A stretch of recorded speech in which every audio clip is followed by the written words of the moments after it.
ये जितने भी रामपाल जी के जो चेले हैं, ये इस फोटो को बड़ा शेयर कर रहे हैं और ये दिखाना चाहते हैं कि आप हमारे सतगुरु की शरण में आ जाओगे तो तुम्हारे कर्म जो हैं, जो तुम्हारे प्रारब्ध कर्म हैं, जो अब के कर्म हैं, जो भी तुमने करे हैं, गंदे संदे उल्टे सीधे अच्छे बुरे, ये सब कट जाएंगे।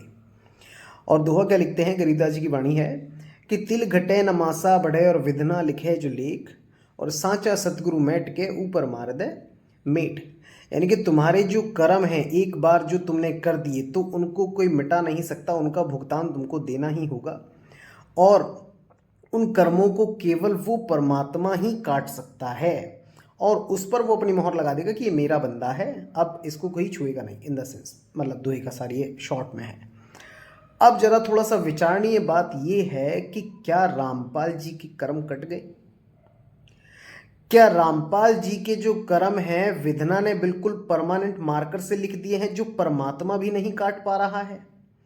क्या वो विधना इतना ज्यादा ताकतवर हो चुका है कि वो रामपाल जी के जो कर्म हैं वो ऐसे पत्थर की लकीर लिख दिए हैं कि परमात्मा घिस घिस कर भी उनको नहीं काट पा रहा है और अभी तक रामपाल जी महाराज जेल में पड़े हैं?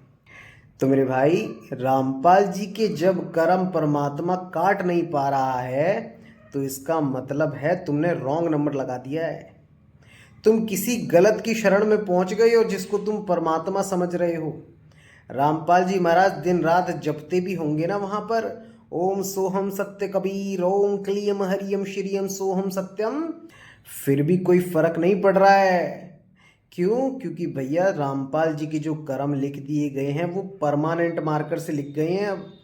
अब अर्थी ही बाहर आएगी, और वो भी पोस्टमार्टम वाली, जिसमें से सारी आंतड़ी फातड़ी बाहर निकाल कर एक एक गुर्दा चेक किया जाएगा कि मरा कैसे ये इंसान। फूल बन के गायब नहीं हो जाएंगे।